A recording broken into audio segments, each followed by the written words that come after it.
বাঁশবাগানের মাথার উপর চাঁদ উঠেছে ওই, মাগো আমার শোলক বলা কাজলা দিদি কই। কবিতার কাজলা দিদি হারিয়ে গেলেও আমাদের বাঁশঝাড় কিন্তু হারিয়ে যায়নি। প্রকৃতিতে দাপটের সাথে এখনও টিকে আছে বাঁশ গাছ। আমাদের সবচেয়ে নিঃস্বার্থ বন্ধু হলো প্রকৃতি, আর প্রকৃতি মানেই হলো গাছ। তাই গাছকে ভালোবাসুন, গাছ লাগান, গাছ বাঁচান।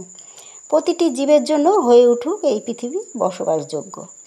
বাঁশ গাছের কাছে এলেই ছোটোবেলার অনেক কথা মনে পড়ে যায়। আমরা যখন ছোট ছিলাম তখন দেখেছি প্রত্যেকটা বাড়ির আশেপাশেই ধরতে গেলে একটা দুটো করে বাঁশ ঝাড় থাকতো, তাতে পাখির বাসা থাকতো, আমরা খেলাধুলাও করতাম।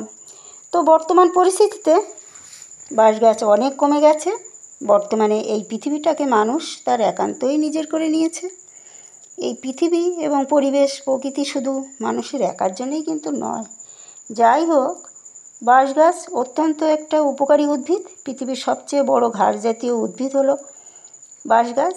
এই বাঁশকে আমরা খাদ্য হিসাবেও গ্রহণ করে থাকি, যার নাম বাঁশ কোড়ল। বাঁশ গাছের ছোটো চারা যখন বের হয় তখন তাকে কোড় বলে, আর সেই কোড় থেকেই তৈরি করা হয় বলেই একে কোড়ল বলা হয়। ঠিক জীবন সাথীতেও বাঁশের অনেক ভূমিকা রয়েছে। একটা বাঁশঝাড় যদি আপনি রোপণ করেন তবে 4-5 বছরের মধ্যে প্রাপ্তবয়স্ক বাঁশ পাওয়া যায় এবং সেই বাঁশ বিক্রি করে আপনি অর্থ উপার্জনও করতে পারবেন। এছাড়া বাঁশের ব্যবহার বলে শেষ করা যায় না। বাঁশ থেকে তৈরি বিভিন্ন জিনিস আমাদের গৃহস্থালির কাজে লাগে, যেমন কুলো, ডালা, ঝুড়ি ইত্যাদি।